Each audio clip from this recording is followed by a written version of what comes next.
Yeah. So thank Yeah. you so much for taking out this time. It'll just be, 10 minutes. But as you know, we are doing our next girl talk. I'm so excited. Um, Yes. for those of you who are watching this as a replay, my name is Nicole D. Miller. I'm an author. This is my guest, Lisa Nichols, and she's going to be featured on our upcoming Girl Talk, which is Our Good Friends Hard to Find. And what's really cool is that we started this little virtual panel discussion where we're kind of tackling these different women issues, relatable women issues. And we did the first one in March, the second one in June, and the upcoming one is September 25th from 6 to 7 Eastern. You can register for free. And what's really cool about this is that the women who are a part of it, I respect them in their various fields. They're bosses, they're knowledgeable, they're credible women, and we just get together and dialogue. So it's a laid back feel, and we really just want to create that tribe, that community of women supporting women. So I have Lisa on here. Lisa, you can go and share what you do, how people can find you, and what you're looking forward to on this next Girl Talk. Well, thank you. It's always fun to be here with you and also just to engage in the discussion with Girl Talk. It is such an amazing group of women every time. And so I really appreciate being part of this community. I am a career and leadership consultant. And so I work with organizations who are looking to create human-centered teams.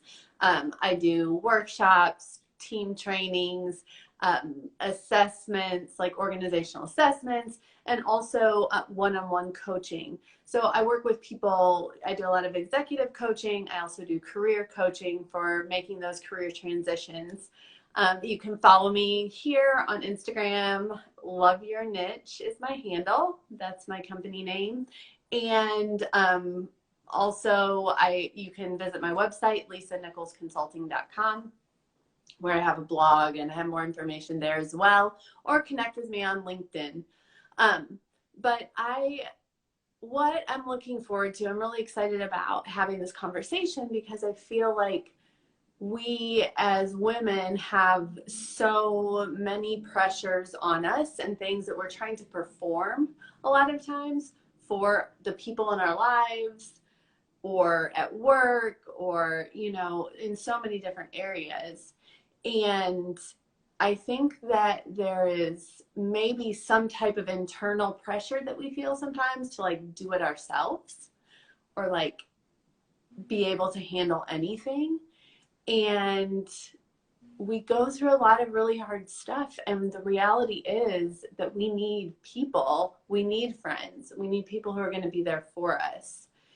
And that's not a bad thing that we need people, even though, sometimes I know, at least for myself, I can feel that I shouldn't need anybody. I should be fine. I should be the one supporting other people. I shouldn't need to be supported.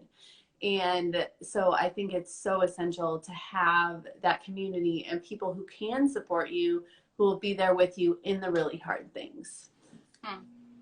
I love how you put that, Lisa. When you were sharing that, it just made me be more analytical about the people that I have on this panel. They're all high achieving, high powered, go getting women, right? And so you touched on, we need other people. It's okay for us to be weak, quote unquote. It's okay for us to on others. And it's a different mindset when you're high achieving, high powered, getting, it's weird to say when I'm weak, God is strong. Or when I'm weak, I'm strong. And I actually literally had a conversation like that with a dear friend who is killing it in her field, but coming out of a very traumatic situation and season. And I'm encouraging her, you have a tribe now. You can lean on your tribe, and that's how you're going to perform out of that weakness.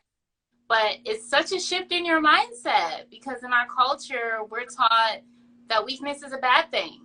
But it's humility, right? When we're able to be humble, and in my view, in my spirituality, I believe in my humility, that's where I can be entrusted with wisdom. But you bring up a really good point about us needing each other and being interdependent.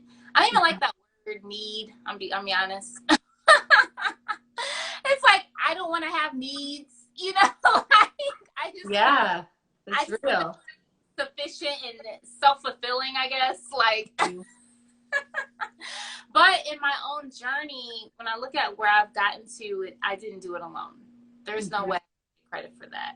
Yes, my spirituality and my faith, but especially my community and my faith shining through my community. So for me, it's like I do have really great gifts and talents and intellect and open doors, but could never say that I just arrived here in and of myself. Because like you said, you need people that'll walk with you through the hard seasons. And I've had hard seasons, especially when my mom passed a few years ago, and my community really rallied around me, and they were the reason I was able to push through, and my book was birthed out of that season of grief. Stories from the Soul was birthed out of that season of grief. But if it wasn't for my community, I definitely wouldn't have. So we all need support. But what I think is hard is that not everyone has that testimony and experience. Not everyone has that supportive structure. And that's why I wanted to dialogue about this, because I've heard so many stories people say, it is hard to find good friends. It is hard to have support and community and sisterhood. So I kind of am asking you guys to kind of step out and be a little vulnerable and share your experiences and stories in that regard. So for you, Lisa, and we can talk about this too, again, when we do the girl talk, but just because we have you live and our audience can get to know you a little bit better, what's the earliest memory you have where you found like a really good friend?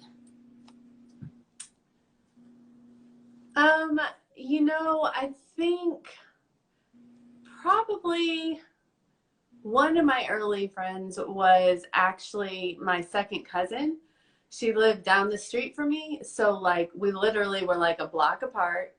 So we went back and forth all the time. And that was one of those like foundational relationships for me as a little child.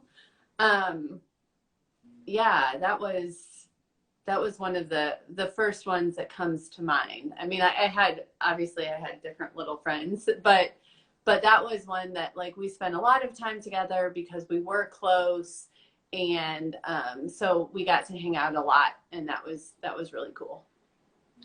I love that you had someone that was also a family member and a friend. That's not always a thing either, right? Some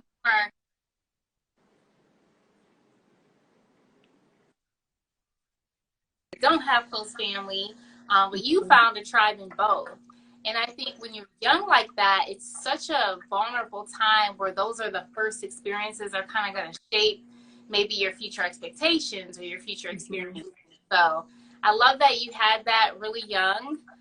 It sounds like it's probably still in effect since she's a relative. Yeah, actually, I haven't seen her in a long time. So yeah, okay. Unfortunately, but yeah.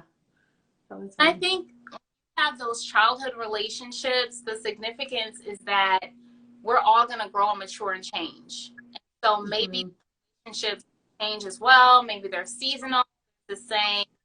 Some people are there for a season, a reason, and a lifetime, right? Sometimes when they are childhood friends, it doesn't surpass seasons, but that doesn't negate that they were vital in that season. Right. So I guess for me, I would ask, do you have friendships that have surpassed seasons? Do you have friendships that were just for that season? Do you have all of the above?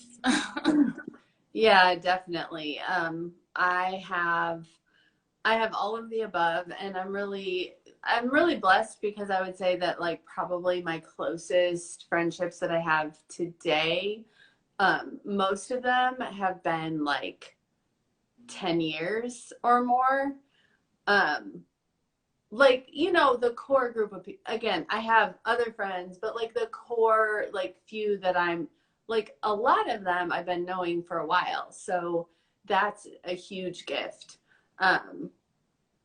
And even like, I have one friend from high school. I really don't have a lot of friends from like, from high school or earlier that I'm still like regularly talking with. Again, not that they're not friends, but we're just not in each other's lives like that.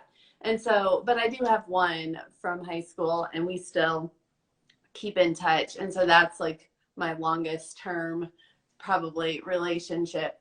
which is cool because you've been through different seasons together. And then, you know, the same thing, my best friend, she's like, we've been, I don't even know how many years now. I have to, at like 15 or, you know, at least. And so that, like, I definitely appreciate that because we've seen each other go through different seasons of life, different experiences. We've walked with each other through that. But then I also have some really special people in my life that I have just been recent and walking through some seasons, and yet we have like this depth there. So I really, you know, and then some that we were for a season and like we're not in contact anymore. But again, it was really influential in my life at that time. And so, yeah, I've had all of the above.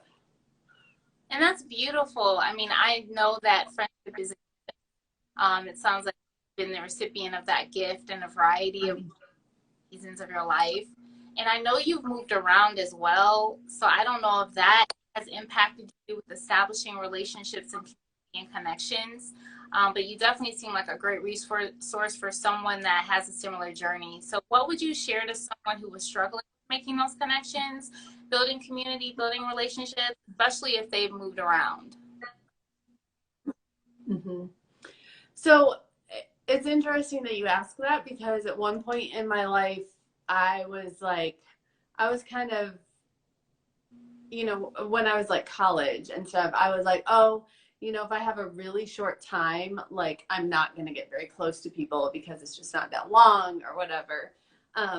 But it was funny because in that season, like I actually had people in my life that I got to know really quickly, like really well, and they became long-term relationships.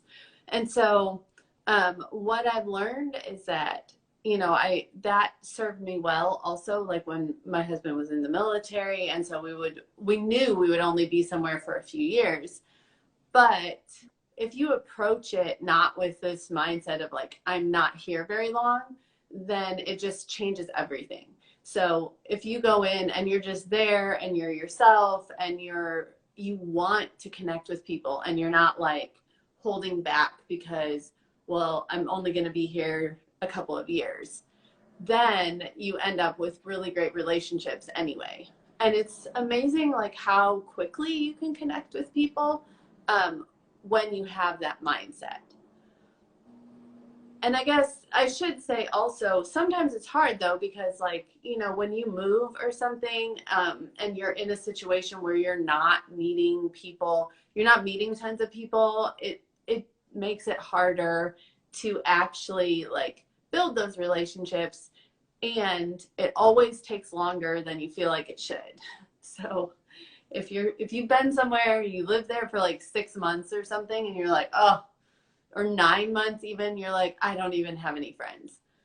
But it's not that you don't. Like you probably already are like laying a foundation with some people, but it's just not there yet. And so you have to be patient with the process and patient with yourself in that process.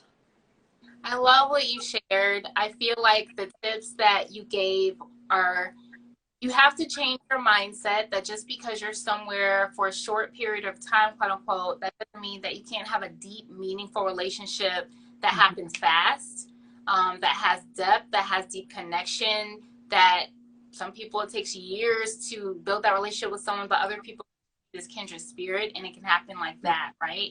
Then you also being open. So it sounds like internal work that needs to happen for you to attract that which you want, right? Yeah. And of course, being patient with the process.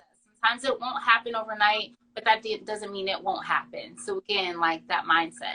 So I love, love, love all those things. So since you were on the very first Girl Talk panel, you kind of have experienced what our Girl Talks are like, what we can get out of them. So in order for our audience to kind of get more of an idea if they want to be a part or not, what would you say to encourage them to register for our next Girl Talk based on your previous experience of being a participant? Well, I loved the conversation. I thought, you know, it's just this amazing group of women, and we're all bringing our different backgrounds and experiences, and it's a very natural conversation. I think it's something that will resonate with you, no matter who you are, where you're at in life, like, you know what I'm saying? So I think it's very relatable, and you can just hear real stuff because I think that we're all open and just sharing what we've experienced, which, you know, you might be able to identify with, and it can be helpful and just encouraging, you know, when you hear other people talking about their experiences and you're like, oh, someone else understands. So that's why I would recommend that you sign up, join, and be there for the conversation. Thank you so much, Lisa. You definitely hit on some hot ticket items. We are authentic, we're relatable, we can empathize. So if you're looking for the authenticity and support, check us out at the next Girl Talk, September 25th from 6 to 9 Eastern. It's free registration on Eventbrite. You can go to my page to register, click on my link tree. And so again, Lisa, for people who may just be tuning in or may have forgotten, how can they get hold of you? How can they support you? All the things. Thank you. Yes, so follow me here on IG at Love Your Niche. That's my handle on pretty much all the social media platforms. And then also you can visit my website, lisanicholsconsulting.com. But really reach out, DM me. I'd love to start a conversation, get to know you, hear what you're about as well. I'm a career and leadership consultant, so I work with teams, I work with leaders, and I work with people who are in career transitions. So feel free, reach out, and I'd love to connect with you. All right, guys, that is it for our live. Stay tuned. Hopefully you will chime in our next Girl Talk. Thanks, Lisa. Have a good day. Nicole. Bye-bye. Bye.